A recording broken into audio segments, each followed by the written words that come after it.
Have you ever wondered why people fall in love with you? And is love really just a random factor? Carl Jung, one of the most influential psychologists of the 20th century, believed that love is not a random occurrence. He not only developed theories about the ego and the unconscious, but also deeply explored the principles that govern human relationships. Jung believed that love between individuals is not a matter of chance, but is formed from profound and rule-based factors. So if love is not random, what truly makes one person fall in love with another? In this video, we will explore one of Carl Jung's most fascinating and captivating theories about love. Jung argued that there are two main reasons why someone might love you, and these reasons are not simply about emotions or outward attraction. With his sharp observations and profound insight, Jung asserted that love is the result of a subtle connection between the deep parts of a person. It's not just about external attraction, but about the harmony of unconscious elements that we rarely recognize. Join us as we uncover what these elements are and why they are so important in human relationships. If this is your first time visiting our channel, don't forget to like and subscribe so you can stay updated with our latest videos on spiritual topics, inner awakening, and philosophical insights. We often like to think of love as a magical accident, a spark that ignites without warning. It's the stuff of poetry, songs, and late-night confessions, a force that sweeps us off our feet, defying reason or explanation. Yet, for Swiss psychologist Carl Gustav Jung, love is anything but accidental. Beneath the surface of every sudden attraction lies a deeper order, an intricate logic woven by the unconscious mind. What feels like a spontaneous connection is rarely spontaneous at all. It is the visible result of invisible forces, shaped by years of inner development, unprocessed emotions, and unmet needs. To Jung, love is not a random collision of hearts, but a profound psychological event, orchestrated by the unseen architecture of the psyche. This perspective challenges our romanticized notions of love. It invites us to look beyond the surface of attraction and explore the hidden currents that guide us towards certain people and not others. Behind every instant bond is a structure, a silent framework of desires, fears, and projections that draws us into relationships that are as much about self-discovery as they are about connection. Jung's insights reveal that love, in its many forms, is a mirror reflecting our inner world. It is a call to growth, a catalyst for transformation, and sometimes a painful but necessary reckoning with the parts of ourselves we've buried or ignored. In this exploration, we'll delve into Jung's ideas about projection, the archetypes of the anima and animus, and the transformative power of love. We'll uncover why someone might fall in love with you, not because of who you are on the surface, but because of what you represent in their unconscious. And we'll see how love, far from being a mere emotion, is a psychological journey that shapes us into who we are meant to become. At the heart of Jung's theory of love lies the concept of projection. Each of us carries within us a gallery of hidden images, fragments of who we are, who we were, or who we long to become. These images are often unconscious, tucked away in the shadows of our psyche, shaped by our experiences, relationships, and the stories we've inherited from our culture and family. They are the parts of ourselves we've repressed, denied, or never fully explored. But they don't vanish. They linger, waiting for the right moment to surface, and they often do so through the people we meet. When we encounter someone who resonates with these inner fragments, the effect is electric. We feel drawn to them in a way that seems inexplicable, even magical. Our heart races, our thoughts blur, and we're convinced we've stumbled upon something extraordinary. But Jung would argue that what we're experiencing is not entirely about the other person. It's about us, about the parts of ourselves we're seeing reflected in their presence. Consider a person who has spent their life being cautious, reserved, or fearful of emotional vulnerability. They've built walls around their heart, prioritizing safety over expression. Then one day, they meet someone bold, unapologetically, free and radiating confidence. The attraction is immediate and intense. They might describe it as love at first sight, a spark that feels destined. But what's really happening? That bold, expressive person embodies something dormant within them, a potential they've buried under years of restraint. The attraction is real, but its source is the unconscious, responding to what it needs to grow. This dynamic works in both directions. Someone might fall in love with you not because of your visible traits, your smile, your humor, or your charm, but because you unknowingly represent something they lack. You become a living symbol of a quality, an emotional tone, or a way of being they've been unconsciously searching for.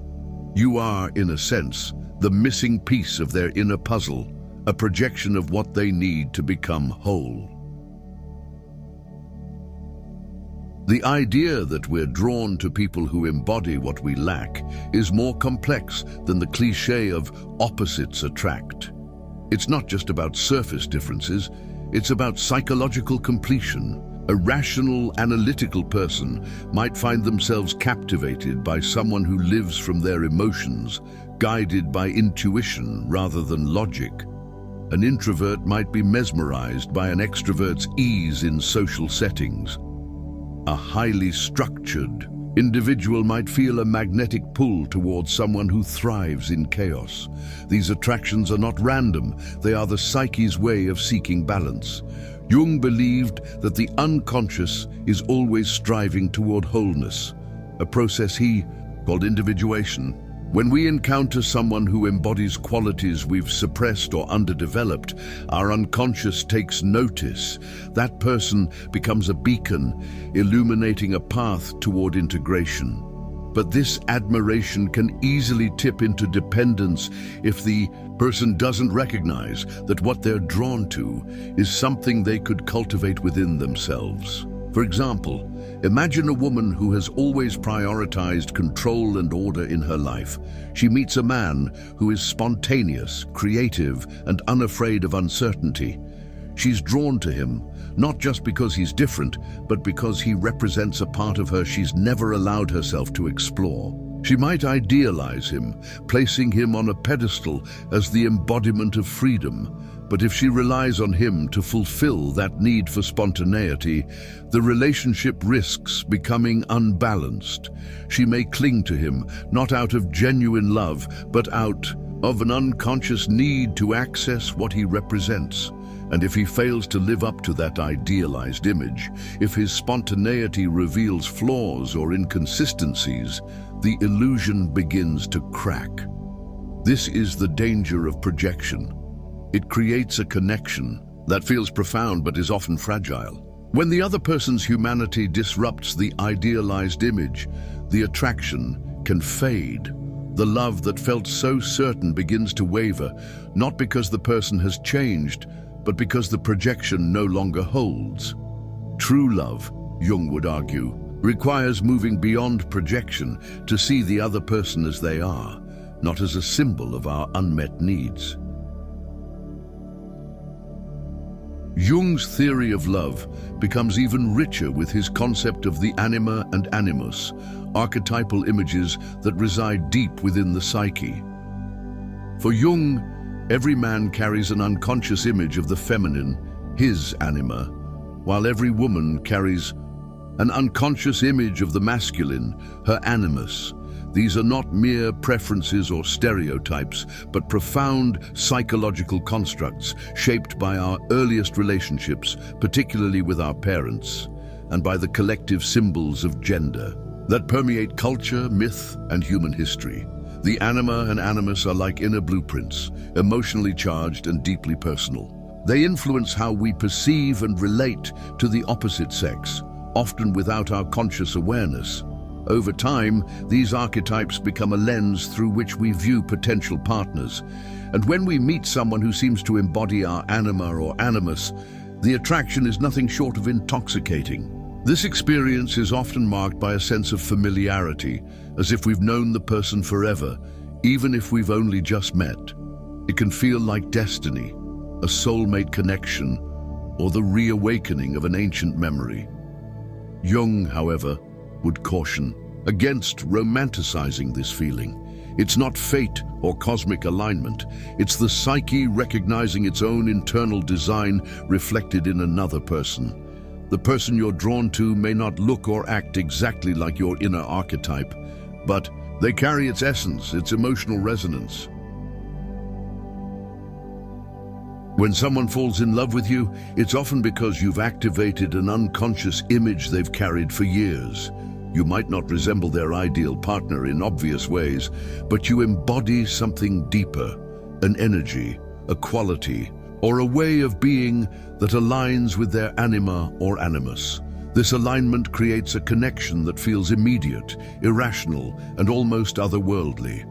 For example, a man with a strong, nurturing mother might carry an anima shaped by warmth, compassion, and emotional depth. When he meets a woman who exudes those qualities, he feels an instant bond, as if she's the one he's been searching for his entire life. Similarly, a woman whose animus is shaped by a distant or authoritative father might be drawn to men who are confident, decisive, or even domineering, mistaking the familiarity of those traits for love. But here's the catch. When someone falls in love with an inner image projected onto you, they're not truly seeing you. They're seeing a fantasy, a sacred ideal, a psychological construct that predates your existence. You become the screen for a projection written long before you entered their life. And when the real you begins to emerge, your flaws, your complexities, your human imperfections, the fantasy starts to fray. What once felt divine becomes confusing. What once seemed perfect now feels complicated. Conflicts arise, disappointment sets in, and the relationship that began with such promise descends into chaos. This is why so many passionate romances follow a predictable arc. They start with euphoria and end in disillusionment. They weren't built on mutual understanding, but on archetypal projection, an unconscious script trying to play itself out in the real world. No human can sustain the weight of an archetype indefinitely. Despite the challenges and illusions that projection often brings, Jung did not view these dynamics as failures.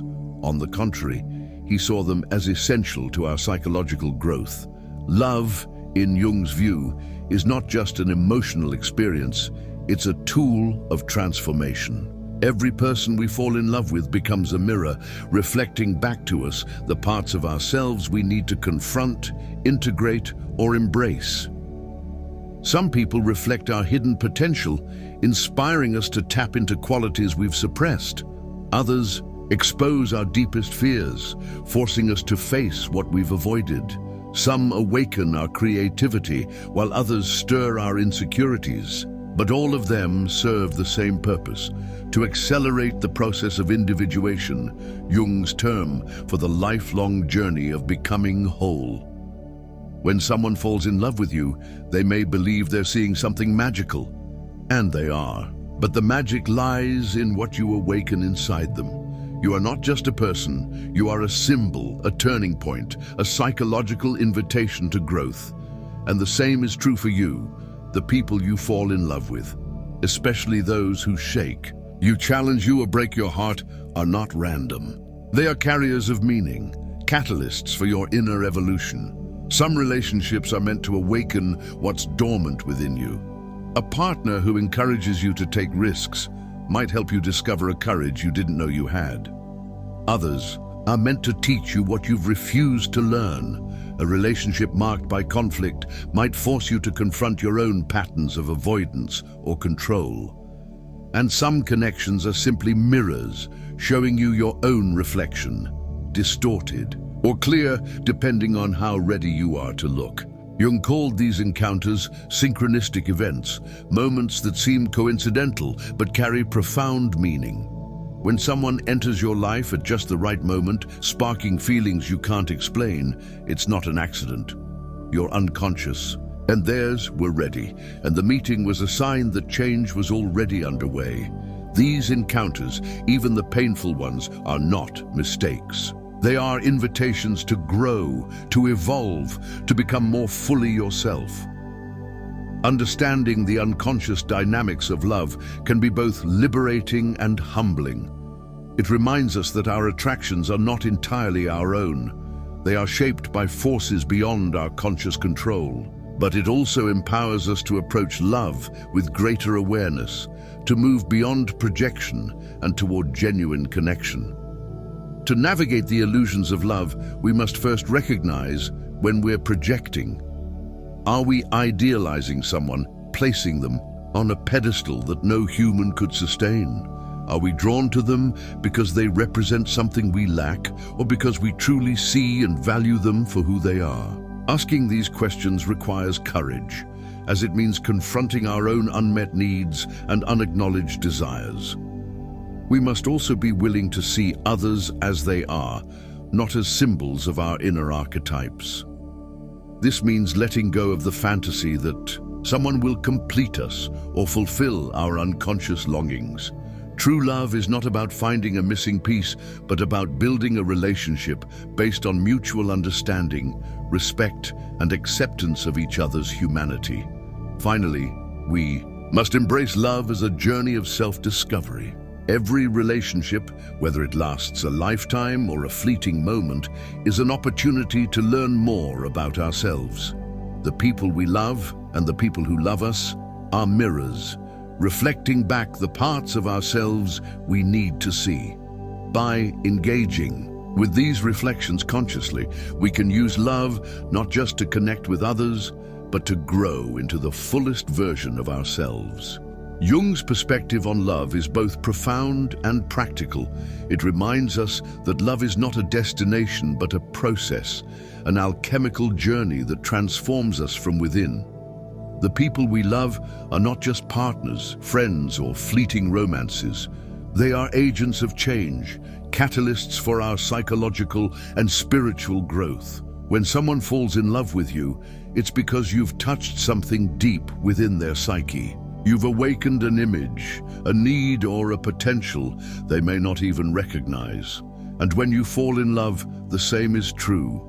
You're responding to an inner call, a signal from your unconscious that it's time to grow, to heal, or to integrate.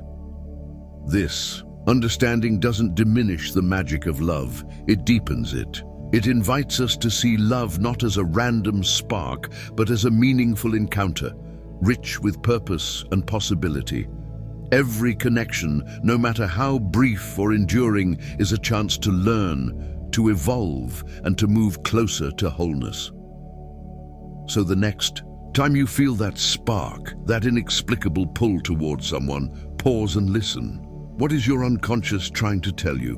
What part of yourself is being reflected back? And how can you use this moment, this connection, to become more fully yourself? In the end, love is not just about finding another, it's about finding yourself again and again in the mirror of another's soul. Why do people fall in love with you? It's a question that feels personal, intimate, even flattering. But according to Carl Jung, the answer lies not in your charm, your wit, or your dazzling smile. It's in the unseen currents of the psyche. When someone falls in love with you, it's because you reflect something they desperately need, or awaken something they've long forgotten. In that electric moment of connection, you become a mirror, a symbol, a key to their inner evolution. But here's the twist: the love they feel isn't entirely about you. It's about their own soul reaching for growth. And the same is true when you fall in love. You're drawn to those who hold up a mirror to your missing pieces, your hidden desires, or the next chapter of your becoming. This perspective, rooted in Jung's psychology, transforms how we understand love. It's not a random spark or a cosmic accident, but a profound psychological event orchestrated by the unconscious. Love is a dance of projections, archetypes, and unspoken needs, guiding us toward wholeness. Yet without awareness, this dance can become a trap, leading us to repeat the same patterns, chase the same illusions, and wonder why our hearts keep breaking. Jung's wisdom offers a way out, not by finding the perfect partner, but by embracing love as a journey of self-discovery. When we understand the unconscious forces at play, love becomes more than romance. It becomes alchemy, transforming us into the fullest version of ourselves. Every time you fall in love or someone falls for you, it's because of a hidden resonance. Jung believed that our unconscious is filled with images, fragments of who we are, who we've been, or who we long to be.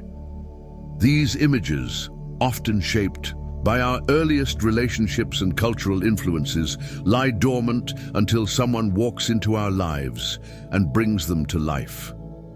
When that happens, the attraction feels immediate, magnetic, almost fated. You might think, "This is the one," or "I've known them forever." But what you're really feeling is your psyche recognizing itself in another. For example, imagine someone who's always been reserved, cautious, or afraid of vulnerability. They meet you, and you're bold, expressive, unafraid to wear your heart on your sleeve. To them, you're captivating, not just because of who you are, but because you embody a part of them they've suppressed. You're the spark that ignites their dormant potential. Conversely, you might be drawn to someone who represents a quality you lack. Perhaps their discipline balances your chaos, or their warmth softens your guarded heart. In both cases, love is less about the other person and more about the self striving for completion. This dynamic, while beautiful, can become a trap if we don't see it for what it is. Without awareness, we risk falling for the same types of people, repeating the same relationships, and chasing illusions that never last. You might find yourself drawn to partners who seem exciting, but ultimately leave you feeling unmoored. Or you might keep choosing people who need fixing, only to end up drained. You might think you're unlucky in love, cursed to wander through a string of failed romances. But Jung would argue that your unconscious is trying to teach you something, and you're not yet ready to listen. These patterns are the psyche's way of pointing to unhealed wounds or undeveloped qualities. Each relationship is a lesson, a mirror reflecting what you need to integrate. If you keep attracting partners who are emotionally unavailable, it might be a sign that you're avoiding your own emotional depths. If you're drawn to chaos, it could mean you're resisting structure in your own life. The key is to recognize these patterns, not as failures, but as invitations to grow. Every heartbreak, every spark, every moment of connection is a chance to learn more about yourself. Jung's solution to breaking these cycles is simple yet profound: awareness. When you understand your projections, those inner images you cast onto others, you stop looking for someone to complete you. You begin to see that the qualities you admire in others are qualities you can cultivate within yourself. The boldness you love in your partner, it's a seed waiting to bloom in you. The stability you crave in someone else, it's a strength you can build. This shift changes everything. Love is no longer about filling a void or chasing a fantasy. It's about becoming whole within yourself. This process, which Jung called individuation, is the journey of integrating all parts of your psyche, the light and the shadow, the conscious and the unconscious. It's not about becoming perfect, but about becoming authentic. When you approach love from this place of wholeness, it transforms. You no longer cling to others out of need or fear. You don't idealize them, expecting them to be your savior or your soulmate. Instead, you meet them as equals, free to love them for who they are, not what they represent. This is love grounded in reality, not illusion, a love that can weather the messiness of human connection. In the end, the deepest love is not about finding the perfect person. It's about awakening the parts of yourself that have been waiting to be seen. Every relationship, whether it lasts a lifetime or a fleeting moment, is a mirror reflecting your inner world. The people who love you and the ones you love help you uncover the version of yourself that's been there all along, waiting to emerge. They show you your strengths, your fears, your potential, and your shadows. And in that reflection, you find not just love for them, but love for yourself.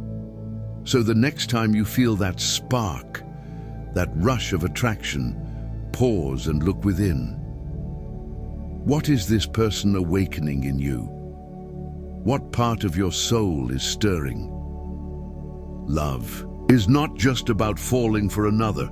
It's about falling in love with the person you're becoming. It's about seeing the magic in your own evolution, sparked by the mirrors of those who cross your path. In this alchemy of love, every connection is a step toward wholeness, a chance to uncover the beauty of your own unfolding story. Do you agree with us on one point?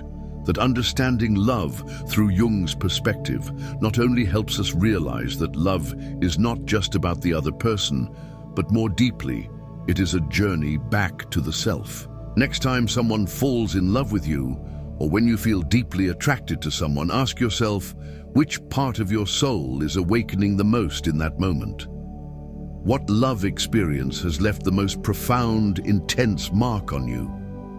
If you can, please share with us in the comments. Thank you for watching. If this video opened your mind or helped you see reality in a new light, don't forget to like and subscribe to Top Hidden Knowledge so you never miss our next deep dive into mystery, perception, and the hidden workings of our universe. And if you have time, explore more videos on our channel. We're just getting started. Until next time, stay curious, stay aware, and never stop questioning the world around you.